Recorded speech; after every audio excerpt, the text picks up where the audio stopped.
Alors comment ça va marcher, cette histoire des 24 heures?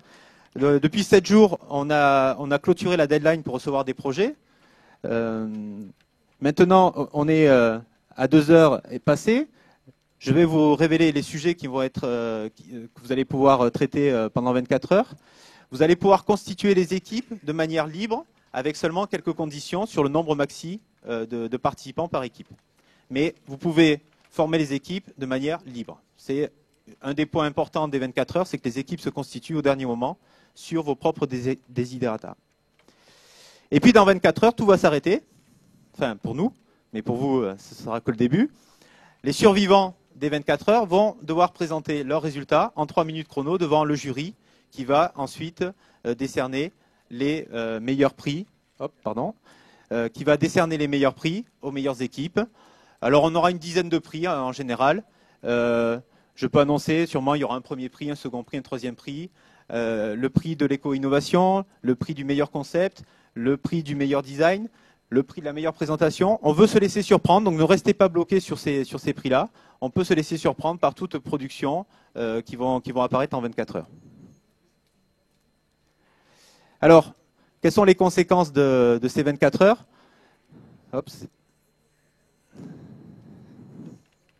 On attend de vous forcément donc des nouvelles idées, des brevets, des produits pour les entreprises, mais ça peut être pour vous des opportunités de collaboration, mais également des opportunités auprès des entreprises. On a eu des jolies histoires, on a eu des participants qui se sont fait embaucher grâce aux 24 heures, qui ont négocié un stage. Donc n'hésitez pas à le mettre une petite ligne sur votre CV en disant j'ai participé à tel sujet, ça peut vous aider par la suite. Et puis on espère que la presse, ici présente, nous fera autant d'écho qu'elle a pu le faire dans le passé avec ses retombées. Alors qu'est-ce qui va se passer? Ben voilà, on est tous dans l'amphi, vous êtes tous heureux, souriants, comme l'année dernière.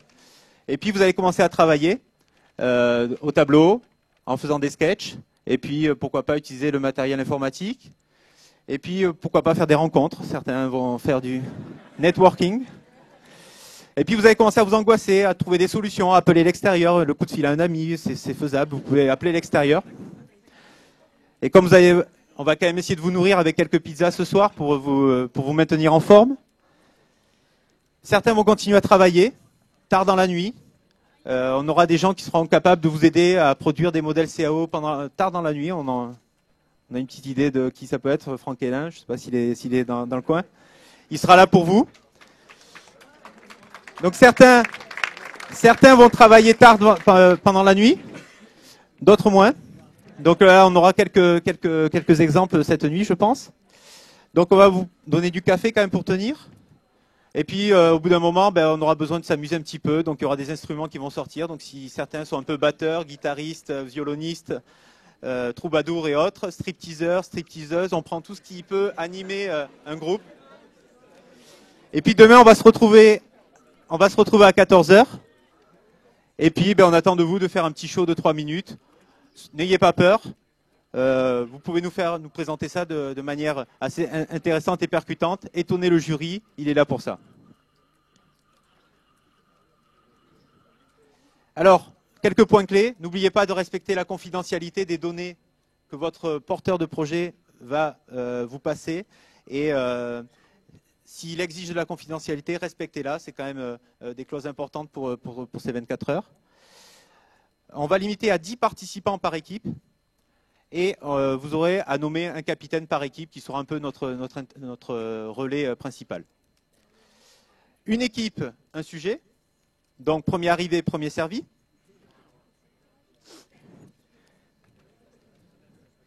Et on va vous demander également de nous expliquer ce que vous avez fait pendant les 24 heures. Alors ce n'est pas du tout pour vous contrôler, c'est à but vraiment d'analyse a posteriori.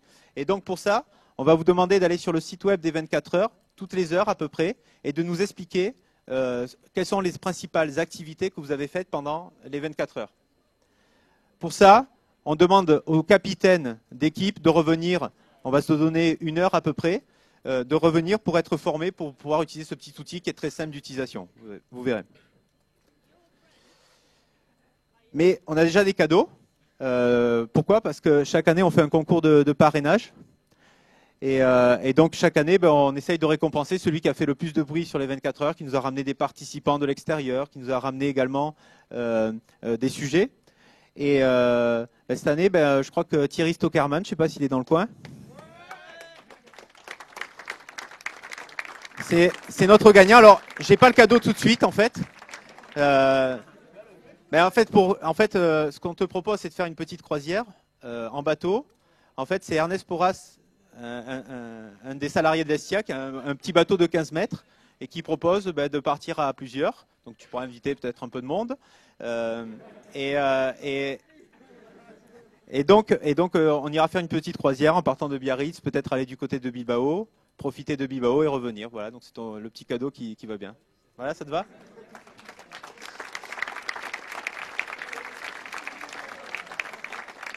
On a également un cadeau pour tous. Donc, vous avez tous une licence SolidWorks gratuite pendant 1 an que vous pouvez installer sur vos propres PC, qui sont offerts par notre partenaire SolidWorks. Vous pouvez vous inscrire gratuitement au réseau social WISBY, qui est un réseau social pour étudiants entrepreneurs. Normalement, l'accès est payant autour d'une 30aine d'euros de mémoire. Là, vous avez tous les participants des 24 heures auront le droit de s'inscrire à ce réseau social pour entrepreneurs. Et le dernier petit cadeau, je crois que vous l'avez reçu, c'est une entrée gratuite grâce à CapScience, à l'exposition CapScience. Vous avez la possibilité de venir tous visiter l'exposition qui a lieu à Bordeaux. Après, on a un dernier cadeau à faire, mais il est un peu particulier parce qu'on a un sponsor qui nous a offert une plancha. Donc, c'est les planchas Tonio. On a un représentant qui a mis un sujet également.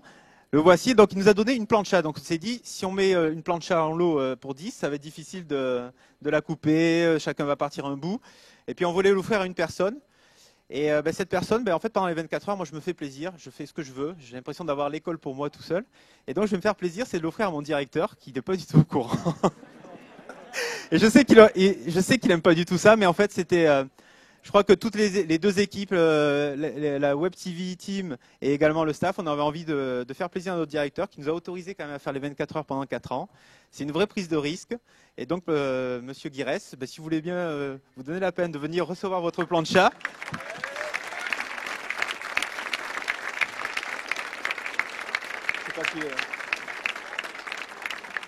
Alors, ce qui est bien, c'est que je ne sais pas si tu possèdes une plancha, mais au moins ça t'amènera à faire ça et puis tu seras peut-être obligé de m'inviter à manger. Attention, c'est lourd. Hein. Tu peux la laisser là en fait. Hein. Bravo. Applaudissez-le parce que c'est grâce à lui qu'on fait des choses comme ça.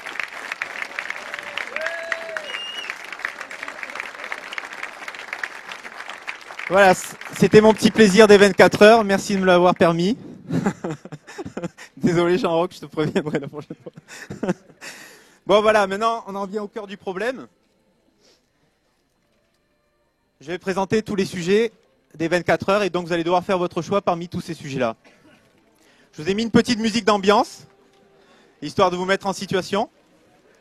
Je vous laisse prendre éventuellement un crayon, de quoi noter, repérer les sujets les plus intéressants.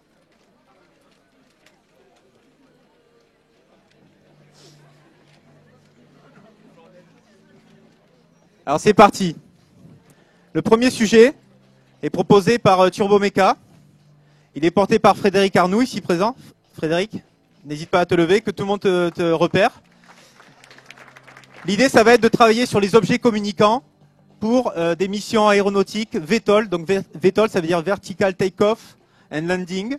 Et l'idée, c'est de se projeter à 2050. Donc l'idée, c'est de voir comment ces nouvelles technologies de l'information et de la communication peuvent contribuer au développement des mobilités aériennes de demain. Sujet donc proposé par Frédéric Arnoux, qui pourra vous en dire plus après. Deuxième sujet, proposé également par Turbomeca et qui est représenté par François Pellerin. Merci de l'identifier. Là, on vous propose de vous projeter à 2050 pour imaginer les services du futur pour des utilisateurs de systèmes de propulsion aéronautique, pardon. Donc, concept de service innovant, 2050. Troisième sujet, il est proposé par un tandem Aérodrone et Thales. Qui sont représentés par Camille et Bernard Monnier, Camille Nègrevergne et Bernard Monnier. Merci de vous identifier, de vous lever. Ils sont ici. Donc 2 entreprises unies pour travailler sur des concepts de drones et de vous faire réfléchir sur du concept de mini ou micro-drones qui vont permettre d'apporter des missions, de l'aide à des missions opérationnelles différentes, notamment en milieu accidenté, montagne, secours, feux de forêt, bref, tous les endroits où la vue du ciel permet d'apporter une plus-value. À vous de réfléchir sur le quoi, comment, qui, où. Le 3e sujet, il est proposé par un tandem à la fois l'entreprise EDF, qui a mis un concours cette année au niveau national, et qui va être également porté par Jérémy Jean, ici présent, créateur de projet. Et donc l'idée, ça va être de réfléchir à comment changer l'énergie de demain, comment réfléchir sur des nouveaux concepts qui vont nous permettre en fait d'avoir des solutions plus efficientes au niveau de la gestion de l'énergie. Je vous laisse lire plus calmement le titre puisqu'il est en anglais cette fois-ci. Donc sujet qui sera apporté par Jérémy Jean et qui pourra vous donner plus de détails en suivant. Sujet proposé par Orbea, entreprise Cycle, et représenté par Myriam Bengochea. Donc là, l'idée, c'est de dire que quand on fait du vélo, il y a beaucoup d'énergie qui sont utilisées, dépensées, encaissées. Comment utiliser ces énergies pour faire des choses avec des fortes valeurs ajoutées? Comment collecter cette énergie et comment la réutiliser à bord du vélo? 2e sujet proposé par Orbea. On parle maintenant de tous les systèmes deviennent des systèmes intelligents. C'est quoi un vélo intelligent? Que va faire ce vélo intelligent dans le futur? Ce serait bien de simuler 3 différentes situations, route, VTT et contexte d'utilisation urbain. Que devient le Intelligence Smart Bike? Sujet proposé par la ville d'Anglet. Alors je sais plus, c'est Iban qui représente. Montre-toi bien que les gens te repèrent.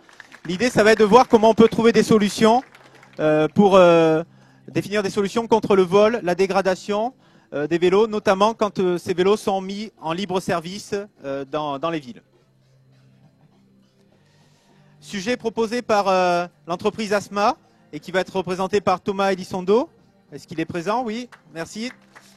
Donc l'idée, c'est de voir comment on peut travailler sur un engin plutôt de chemin, de type quad, et comment rajouter sur cet élément-là un système de débroussaillage. Alors j'ai mis des figures, mais ça peut être tout type de système. Hein. Donc, sujet proposé par l'entreprise Asma. Je le laisserai ensuite vous donner plus de détails sur les attendus. Sujet proposé par la SMTC, représenté par Daniel Chenet, que j'ai vu, voilà, qui est ici. Donc là, on va vous demander de vous faire une projection et d'imaginer quel peut être le bus à haut niveau de service du futur, et notamment définir des solutions pour l'intermodalité. Ça veut dire quoi? Ça veut dire qu'on peut surfer entre le bus, le vélo, la voiture, tous les moyens de transport disponibles. Donc, réflexion sur l'aménagement, sur les services à bord, et également sur le véhicule en lui-même.